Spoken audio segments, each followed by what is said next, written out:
Bueno, de los 10 primeros bancos. Los 10 primeros bancos tienen el 82% de la cuenta, son el 19% de las entidades, ¿sí? El 19% de las entidades que tienen el 78% del activo, el 80% casi de los préstamos, los depósitos, 82% de las cuentas corrientes, etc. Bien, esto en qué redunda esta concentración, básicamente en la capacidad de acumulación de ganancias de los 10 primeros. ¿Sí? ¿Podemos recordar cuáles son los 10 primeros? ¿Quieren nombre? ¿Quieren nombre? Sí. Nación, Provincia de Buenos Aires, HSBC, Citi, Credicop, Banco Francés, Banco Francés, Banco Santander, Banco Galicia. Estos son los bancos privados. estos son los Francés, Santander Río, Galicia, los que hacen propaganda todo el tiempo. El macro, sí, el macro de quinto banco. Los grupos de bancos, por ejemplo, el FED, Y los grupos de bancos en realidad, ese va a ser un comentario al final, pero hay un par de bancos que están controlados por otros bancos. Por ejemplo, el Banco de San Juan es el dueño del Banco de Santa Fe, y a su vez el Banco de Santa Fe es dueño del Banco de Entre Ríos,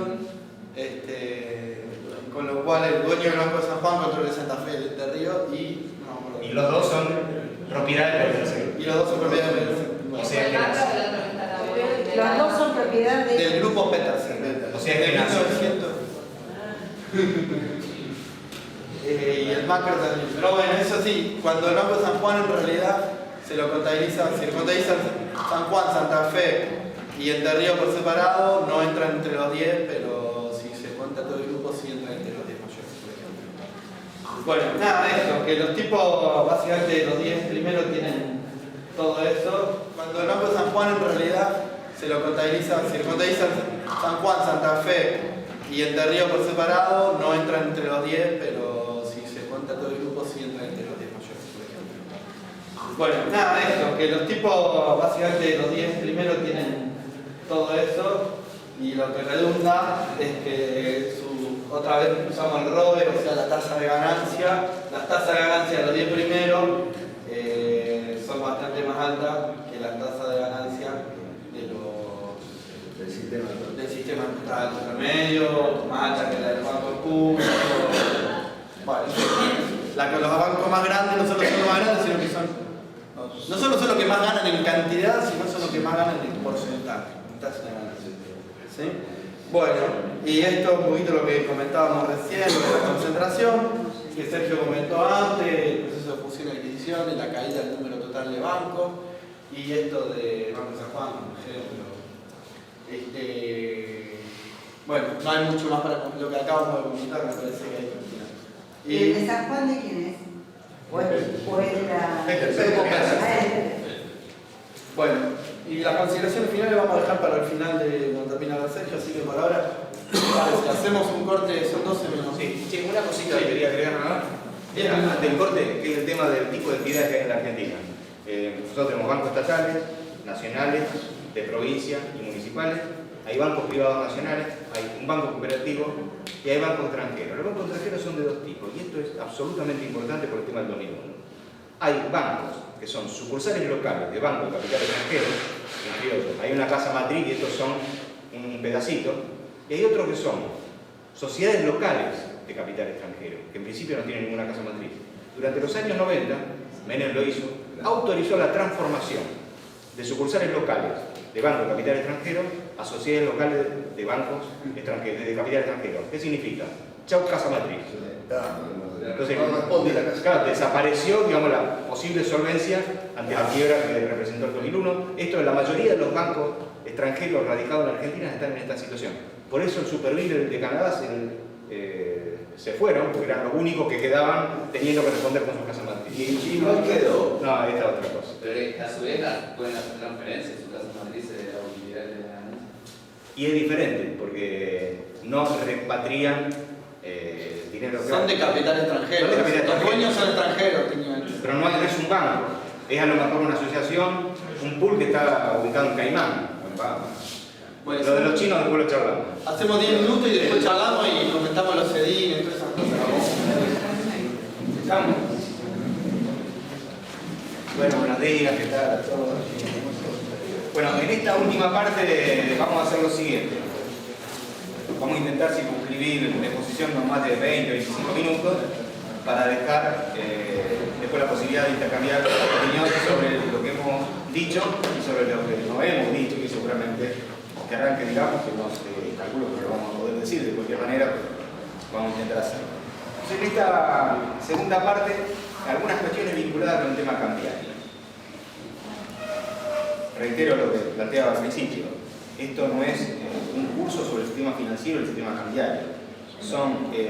Constituye identificación de algunas cuestiones, en nuestro juicio relevantes, que permiten mirar o caracterizar cómo funcionan uno y el otro, nada más. Como esto requiere mucho más explicación que lo que uno pueda compartir en una simple charla.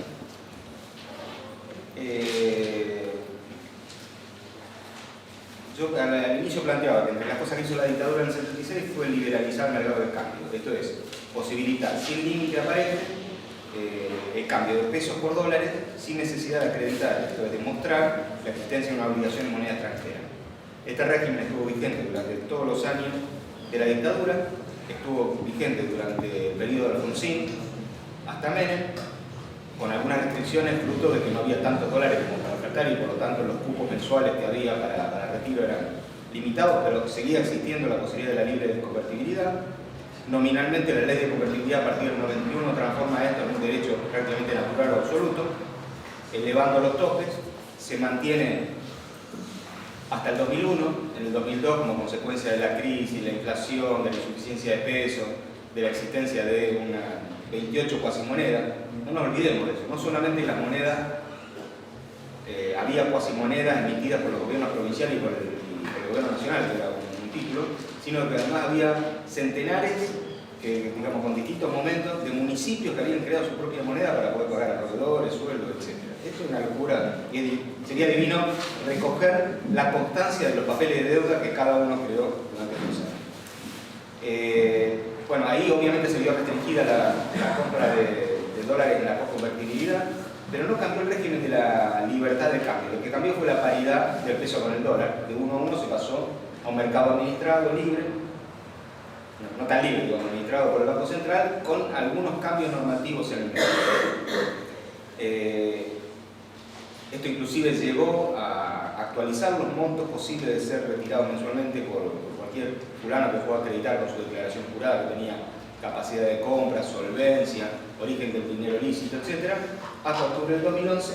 En octubre del 2011 se plantea el fin de este régimen. Hasta ese momento cualquiera que podía acreditar esto podía retirar hasta 2 millones de dólares por mes, personas físicas, jurídicas, etc.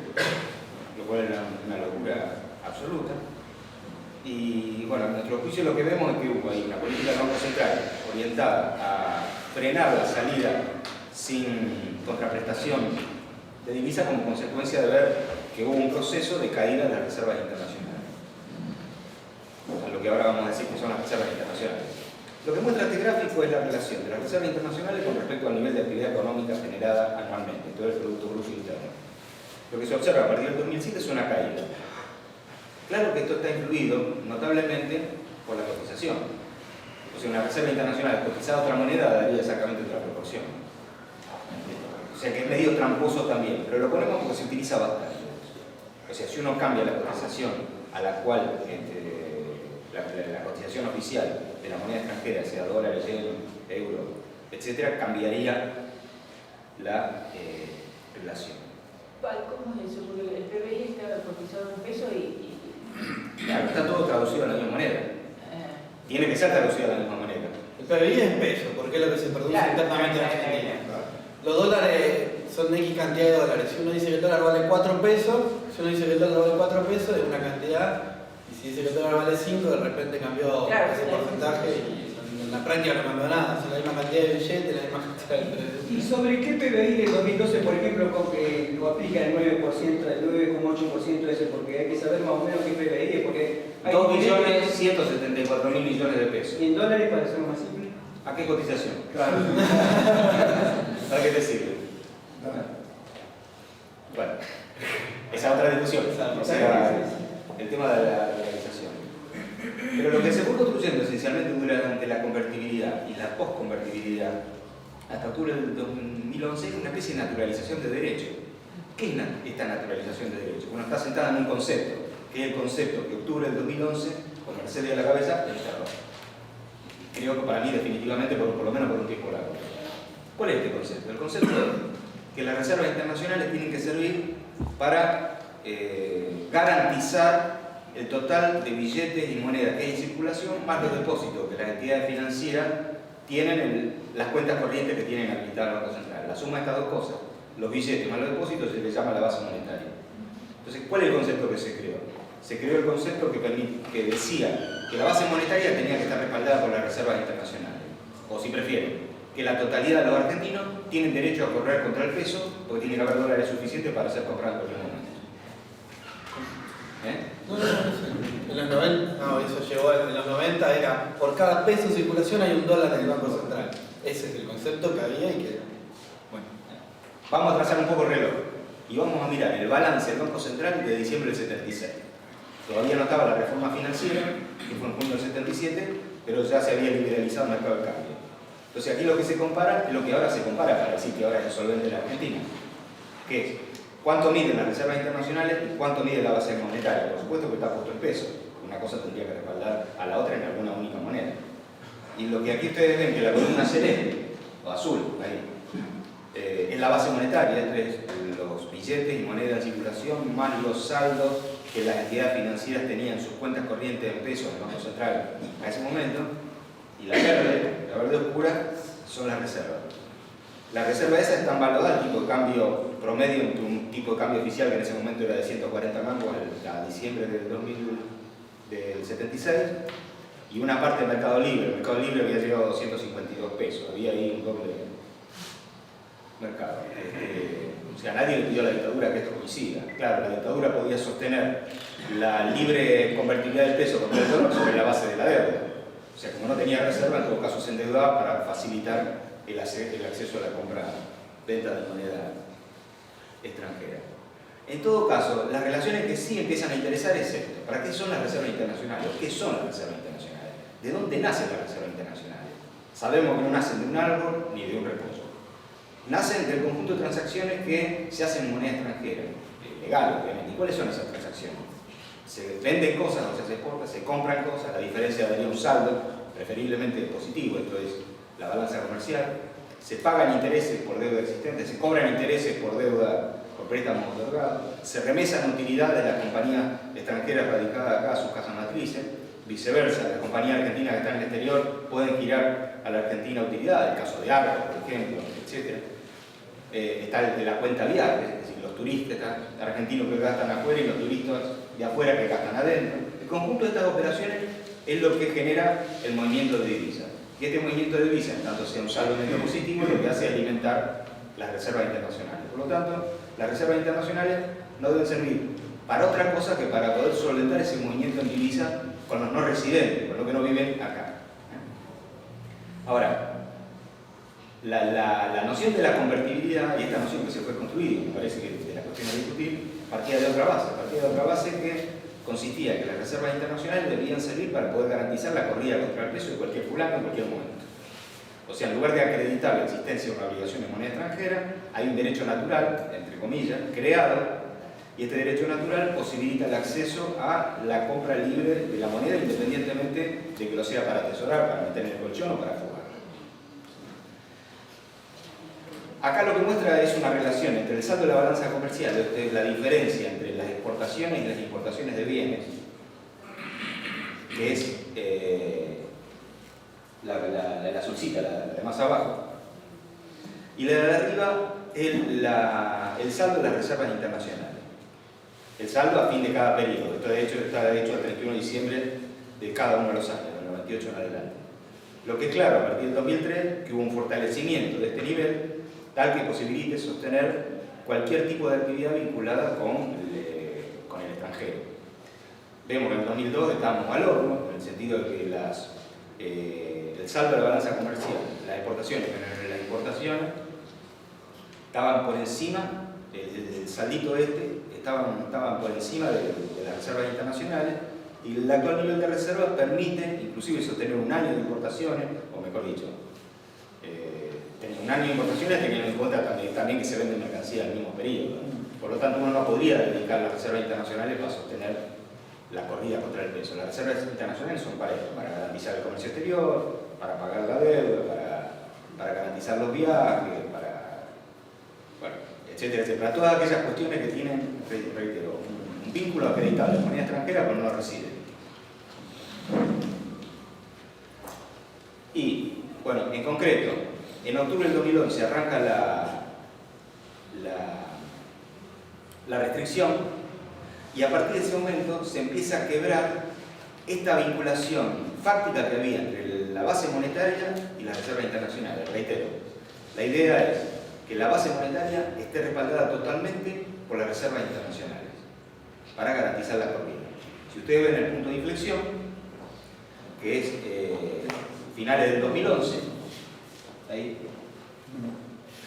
muy lindo. Eso, por ejemplo, parece una letra hebrea, pero no lo es.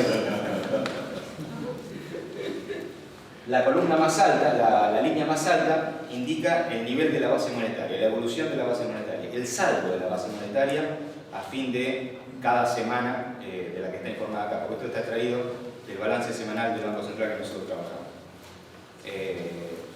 Bueno, aquí lo que existe es el despegue, o sea, esto da por muerta y enterrada definitivamente la convertibilidad. O, para que la convertibilidad siga existiendo, lo que se necesita es que el dólar cueste diferente, que es lo que reclama el neoliberalismo argentino. Para seguir garantizando la correspondencia entre base monetaria y reserva internacional, lo que se pide es la devaluación, para que la devaluación haga confluir ambas curvas y por lo tanto vuelva a sustentarse la posibilidad de correr libremente contra el peso. Lo cual es una locura y en principio pareciera que el gobierno nacional no lo tiene en la cabeza. Simplemente como dato de la fuga, porque se habla de la fuga en general, me parece que es un tema demasiado ligero y hay que analizar sus componentes. Nosotros no vamos a hacer gran cosa. Sí queremos mostrar esto. ¿Qué es esto?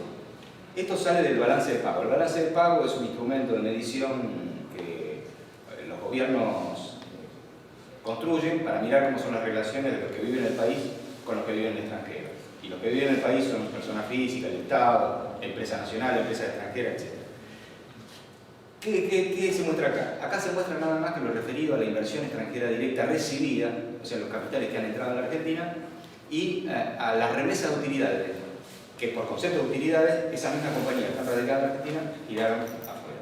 Pues lo que muestra esto es, en la columna de abajo, la convertibilidad, del 92 al 2001. Entraron 76.000 millones de dólares de inversión y se fueron 18.000 de utilidades. Hay que recordar que de los 76.000, prácticamente el 65% lo fue en concepto de compra de activos preexistentes, en criollo básico, la privatización. Ahí adentro tenemos los 16.000 millones de la venta de IPF Sociedad Anónima a Repsol. En la posconvertibilidad, al principio verán que no pasa nada, pero este es el conjunto de la actividad económica de las compañías extranjeras, que es prima hermana del comportamiento de lo que le ocurrió al sistema financiero en su conjunto. Es decir, un crecimiento de utilidades exponencial en el marco de una recuperación económica gigante.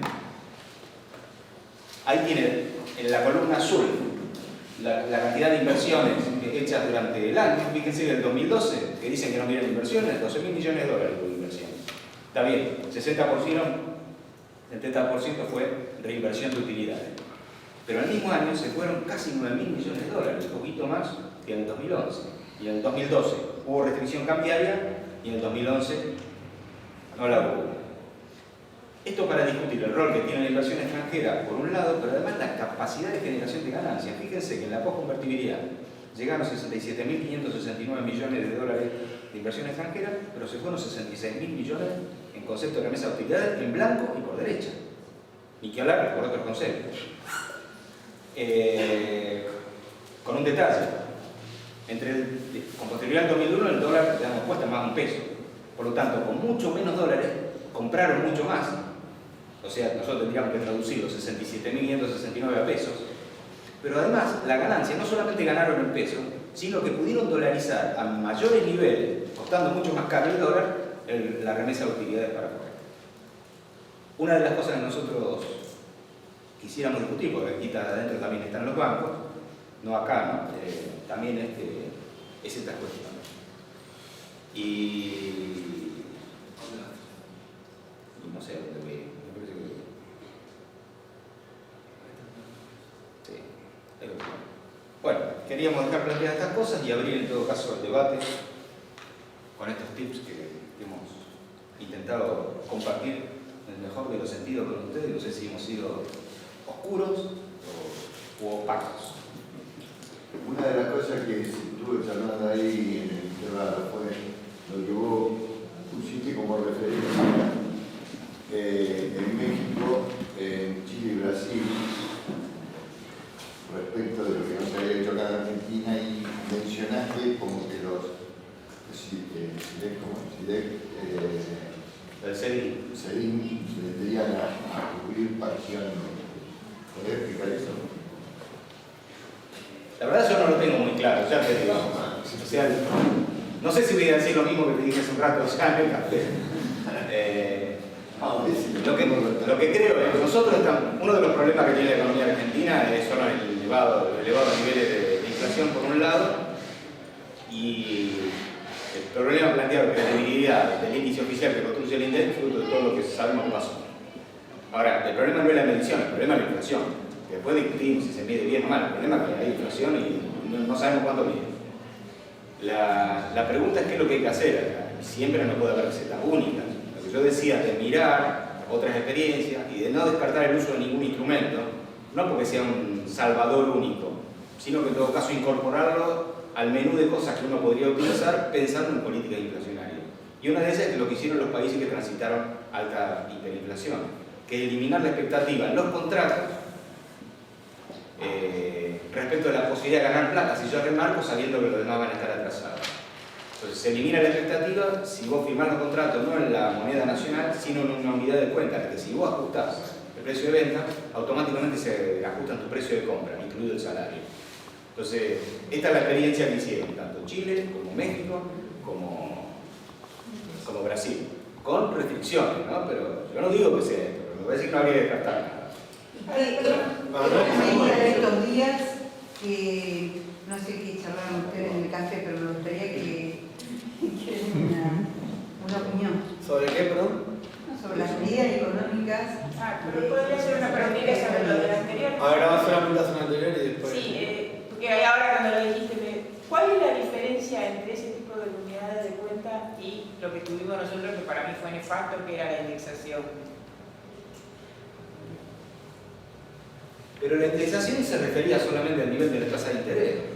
No, a los contratos, las indexaciones de los contratos. Sí. Todos los días estábamos indexando, los abogados estábamos indexando todos los días, Sí, capital. Pero no era para todos los contratos. Si vos, por ejemplo, tenés ajustado la unidad de cuenta, los salarios. Sí. O sea, yo cobro salarios, pero los cobro siempre en pesos, pero yo sé que todos los meses se va a ajustar en función de la modificación de la unidad de cuenta. ¿Eso no era el CBS? No. No, porque el CBS se utilizó solamente para los créditos. Y además, bueno, como Nati sabe cómo se construye el CBS, la verdad que no me encanta.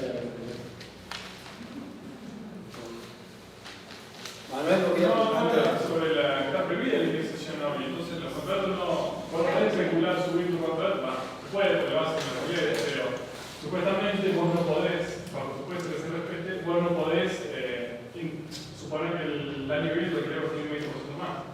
Claro, no, yo digo antes de la época de Alfonsín había indexación.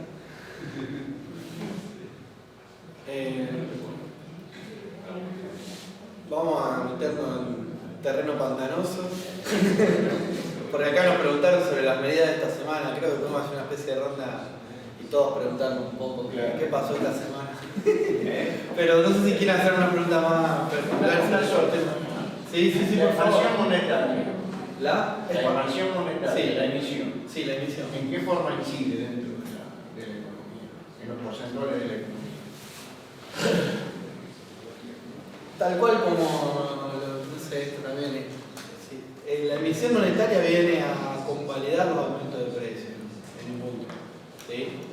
No, digamos, la causalidad, el orden de causación de las cosas no va, como se plantea en general, de que si se emite más va a haber más inflación. Eso es una visión atada a lo cuando existía el patronoro, estamos hablando del siglo XIX, En la actualidad, digamos, la lógica es distinta.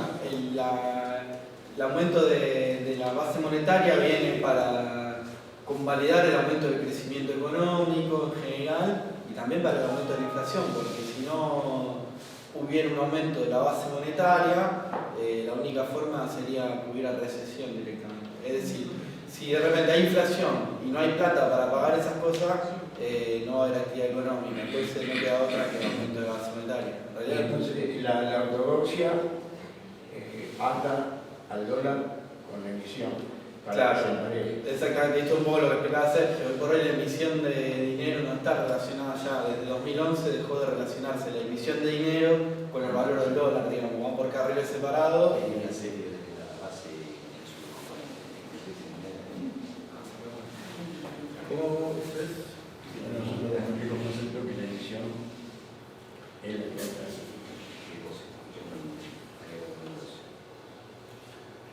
¿Cuál es billete y moneda? Ah, los rojitos.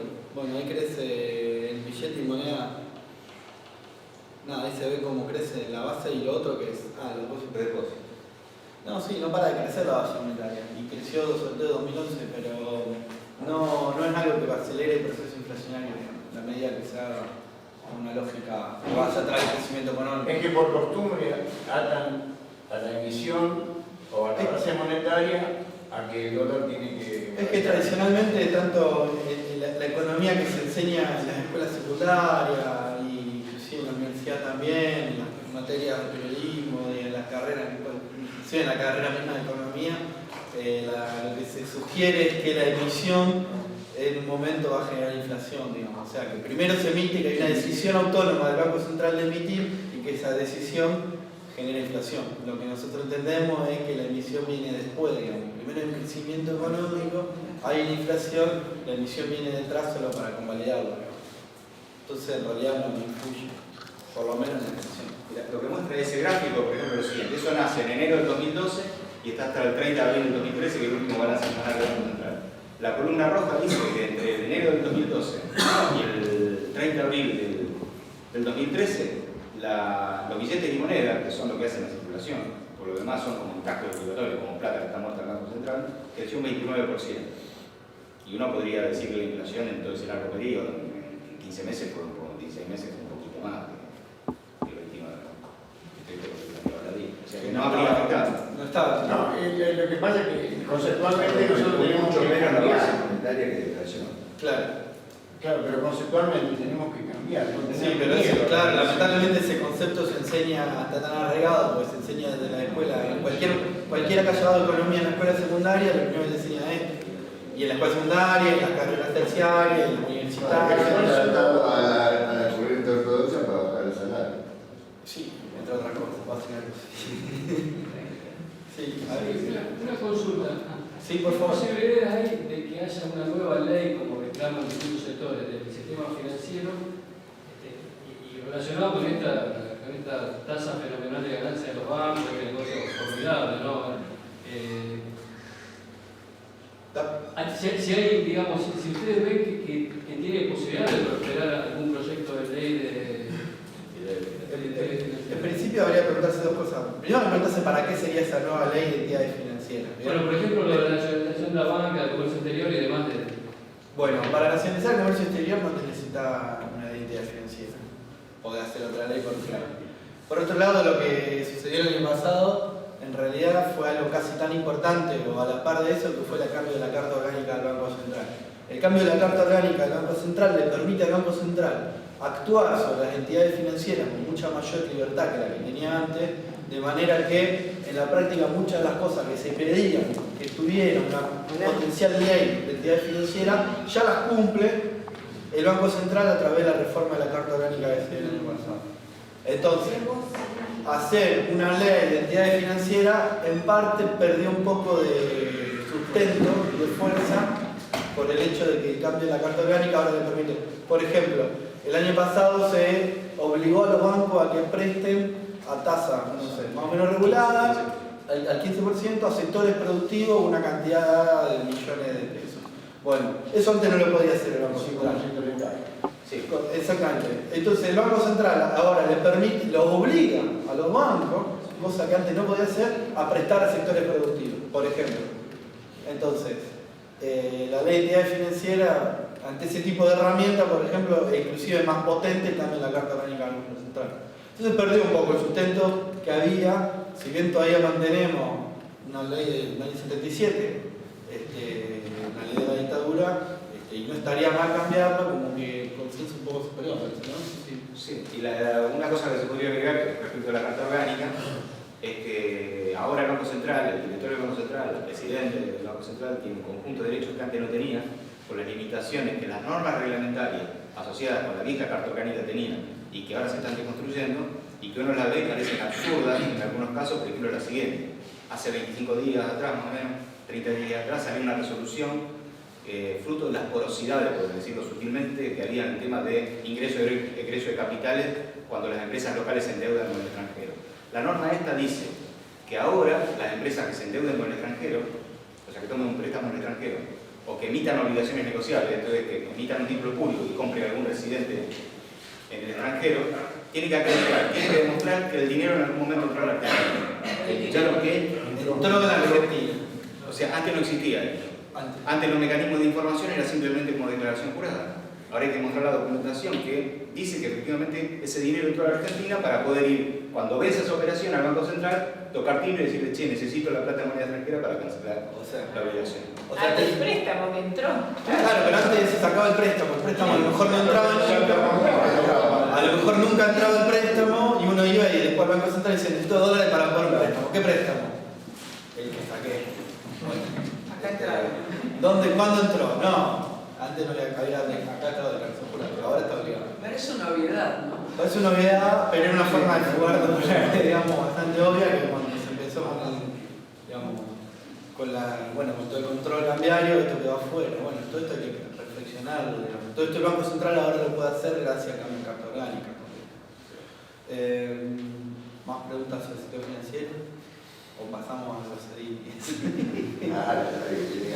Sí, por favor. ¿Podés explicar bien eso del tema de la inflación y la base monetaria? Porque es un tema que, por ejemplo, en la facultad se da de cabecera. O sea, el discurso es, al haber más dinero, se vuelve menos escaso, por lo tanto pierde valor. Bueno, pensá lo siguiente, vos vas al banco, pedís un crédito, ¿sí? En ese momento no pasa nada, salvo que el banco anota en una columna que vos te vas a llevar plata que está depositada en una cuenta, ¿sí? Y que el banco ahora tiene un activo, ¿sí? Para cobrarte un crédito. En la práctica no pasa nada, no hay más plata circulando, sin embargo, en el momento que esa plata sale a circular va a haber más base monetaria, la creó el propio banco, ni siquiera la creó el Banco Central. Entonces, la creación de dinero no viene estrictamente por el Banco Central, el aumento de base monetaria, sino que el sistema bancario cumple una función que también es creadora de dinero. Ahora, todos los bancos te pueden empezar a dar dinero y dar crédito. En el momento en que necesiten más, lo único que hacen es ir al Banco Central a pedir la base monetaria nueva que necesitan para la actividad económica. Es decir, la actividad económica que per se necesita a los bancos para funcionar, la actividad económica requiere de préstamos para realizar inversiones, está generando la necesidad de nuevo dinero. Luego, ¿se entiende esta lógica? La lógica no parte del Banco Central, la lógica parte de la actividad económica, y ese es el concepto de cambio. La actividad económica requiere dinero para funcionar. ¿Sí? Vivimos en economías monetarias. La economía monetaria requiere dinero para funcionar. Ahora bien, cuando vos vas y pedís préstamo, en un momento el banco se queda, ¿y qué hace? Pide a los bancos centrales redescuento para que el Banco Central les pase el dinero y de esa manera cree base monetaria. Entonces la base monetaria en realidad está respondiendo a la actividad económica, y si la actividad económica per se está en un proceso inflacionario, más aún, el Banco Central lo que hace es responder, es decir, que la creación de dinero no es una cosa que cae por arte de magia, la decisión de economía exógenamente por el Banco Central, sino que surge endógenamente, es decir, desde adentro del propio sistema productivo. Es complicado. Eso está relacionado a la controversia con el gas. ¿Cómo? O sea, la correcta ortodoxa se emite más porque se gasta más. La corriente ortodoxa dice que se emite más porque gasta más, y además la corriente ortodoxa plantea la idea de que el Banco Central puede venir a inyectar dinero per se que cae del Bueno, cielo. pero la pregunta es ¿por qué la ortodoxia plantea eso? ¿Por qué el enfriar la economía? No es enfriar la economía. No necesariamente. No es enfriar la economía. ¿Por qué la ortodoxia plantea eso? ¿Por qué ganan con lo que ellos plantean? Bueno, eso es parte de un sistema en el cual ganan. De enero a enero la plata es de la ortodoxia y de los bancos.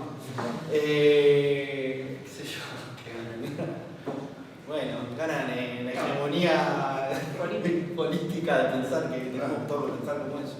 ¿Qué sé yo? Sí, además, esto de tener en cuenta que no solamente son los bancos, digamos el Banco Central el que emite monedas, sino que la moneda se crea por múltiples efectos. Miren la columna azul como cae en las 2 últimas semanas de abril. ¿Qué es eso? Las entidades financieras tenían que cubrir el cupo cuatrimestral para informar el tema de los préstamos para la inversión productiva que el Banco Central impuso por el 5% de la capacidad prestable en los depósitos y tenían que llegar al objetivo cuatrimestral. Ahí prestaron plata, está claro. O sea, bajaron los depósitos que la entidad financiera tenía en el Banco Central por la necesidad de colocar dinero para cumplir el cupo que se habían comprometido con el Banco Central.